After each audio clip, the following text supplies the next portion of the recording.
Attention mga SSS pensioners, narito na ang official schedule ng crediting or release po ng inyong pensyon ngayong buwan ng September. Meron na bang pagbabago? Ibibigay na ba ang second tranche 1,000 pesos? Makinig mabuti sapagkat mas pinaaga ang pag-release ng inyong pensyon ngayong September. Lahat ng yan ating pag-uusapan. Hold up.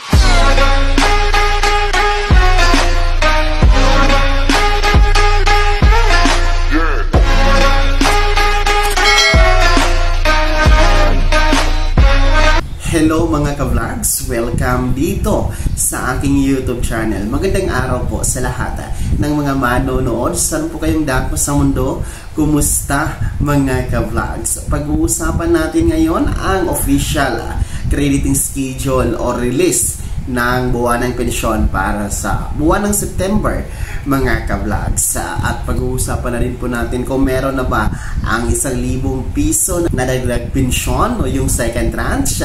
At makinig mabuti sapagkat mas pinaaga po ang pag-release ng inyong pensyon ngayong September. Lahat ng yan natin pag-uusapan mamaya-maya. Pero kung bago ka pa lang dito sa aking YouTube channel o di kaya hindi ka pa nakasubscribe, abay click nyo muna ang ating subscribe button na nasa baba.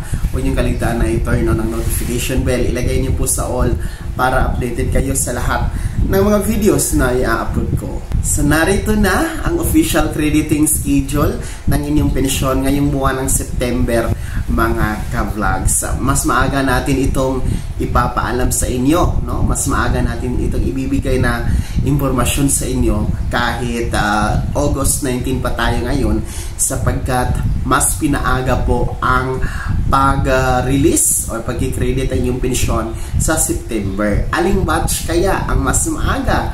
Batch 1 or batch 2? Well, kung makikita nyo po sa inyong kalendaryo mga ka-vlogs, ang September 1 po na siyang original crediting schedule para sa mga batch 1 na may date of contingency na 1st to 15th day of the month ay natapat po sa araw ng linggo, no? Araw ng Sunday mga ka-vlogs. At ayon po sa SSS Circular, kung ang original date ng crediting schedule ng pensyon ng ating mga SSS pensioners ay natapat sa holiday o di kaya natapat sa weekend gaya nito, Sabado or Linggo, ay aatras po ito, no, sa pinakahuling working day ng SSS. Kaya naman, balikan natin ang kalendaryo ng September 2024. Ang September 1 ay natapat sa araw ng Linggo. Kaya naman, aatras tayo sa araw ng Biyernes, pinakahuling working day ng SSS. So,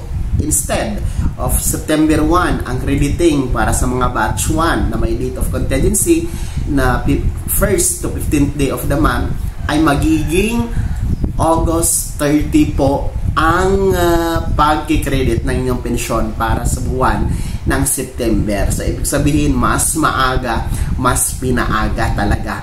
Kaya po, ito po yung layunin na medyo advanced itong ating video ngayon sa pagpapaalala sa inyo para sa buwan ng September na crediting schedule sapagkat nais nating ipaalala sa inyo o ipaalam na mas maaga po ang pag-credit ng pensyon para sa mga first batch. Instead of September 1, ito po ay magiging August 30 mga batch 1 SSS pensioners.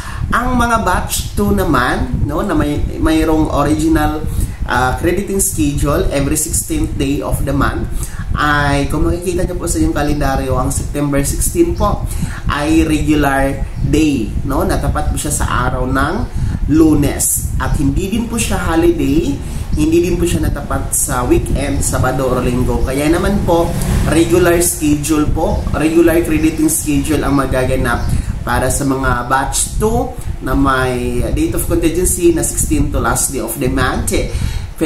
September 16 po yan, araw ng Lunes, mga batch 2 SSS pensioners. Para naman po sa mga baguhan ng mga SSS pensionado at sa mga hindi pa nakakaalam or nakakalimot na kung ano ba itong batch 1 and batch 2, ano ba itong tinatawag natin na date of contingency. So, ang date of contingency po ay araw ng kapanganakan ng isang pensyonado, mga ka-vlog. So, ang SSS po kasi ay hinati niya po sa 2 batch ang pagbibigay ng pensyon buwan-buwan. So, hindi po sabay-sabay ang nasa 3.5 million na mga SSS pensyonado, hindi po yan sabay-sabay na makakatanggap ng pensyon. Halimbawa nito ay every month kung anong petsa. So, hinati niya po sa 2 batch. So, yung mga meron pong birth date na first day to 15th day of the month, sila po yung batch 1. And ang kanilang original date of crediting schedule ng pension every month ay every first day of the month. Yung mga meron naman pong birth date, no, ng 16 to last day of the month, sila po yung kabilang sa batch 2, no? And ang kanila pong crediting schedule every month ay every 16th day of the month. So, yun po yung tinatawag natin na batch 1, batch 2, and date of contingency.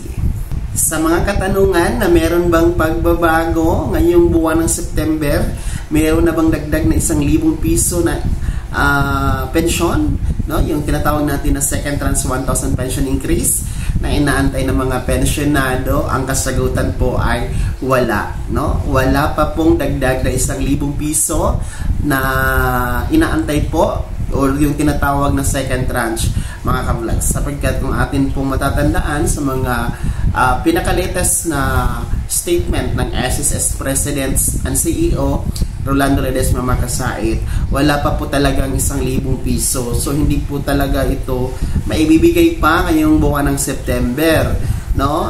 Hindi pa kakayanin ng SSS, pinag-aaralan pa nila kung paano ito maibibigay sa ating mga pensyonado. So, kaya naman po para sa mga SSS pensioners, ngayong buwan ng September, wala pa rin tayong aasahan na dagdag, wala pa rin tayong aasahan na pagbabago. Yun pa rin po yung matatanggap ninyo na halaga ng pensyon, no? Kung ano po yung natatanggap ninyo ngayong buwan ng Agosto, yun pa rin po ang matatanggap nyo ngayong buwan ng Setyembre. Ulitin ko, walang pagbabago, walang dagdag. At paalala na din po sa mga SSS pensioners na merong birth month or magbi-birthday ngayong buwan ng September, abay, huwag kalimutan na mag-comply ng inyong SSS Annual Confirmation of Pensioners or SSS ACOP.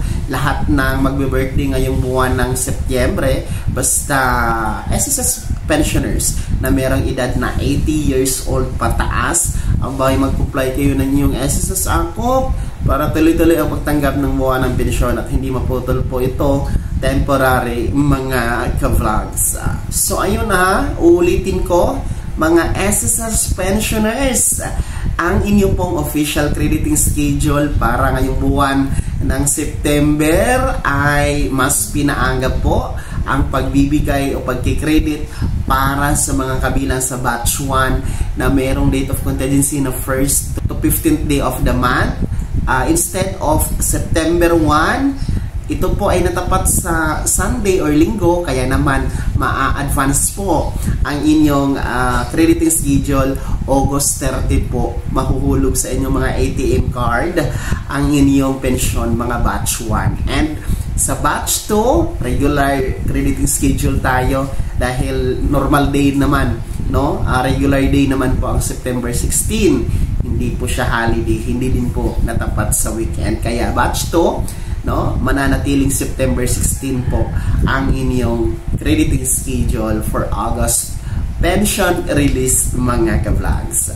Bago ako matapos sa video na to, kung gusto nyo pong sumuporta dito sa aking YouTube channel, maaari nyo pong i-click ang ating super thanks button na nasa baba. At sa mga nais maging miyembro, abay, i-click nyo po ang ating join button, mamili kayo ng mga perks na ansyan, mga ka-vlogs. Sana'y naging gabay ang video na to kahit papano ay napaalalahanan tayo at napag-uusapan natin ang mga mahalagang bagay-bagay na may kinalaman sa pagiging miyembro, benepisyaryo at pensyonado sa SSS. Kung hindi ka pa nakasubscribe dito sa aking YouTube channel, maaari nyo nang i-click ang ating subscribe button na nasa baba. Huwag nyo kalimutan na pindutin ang notification bell. Ilagay nyo po sa all para updated kayo sa lahat ng mga videos na i-upload ko. Maaari nyo ding i-like ang video na to. At kung meron ka pang mga katanungan, maaari nyo i-comment sa comment section na nasa baba. Paki-follow na din po ang aking official Facebook page na nasa screen nyo.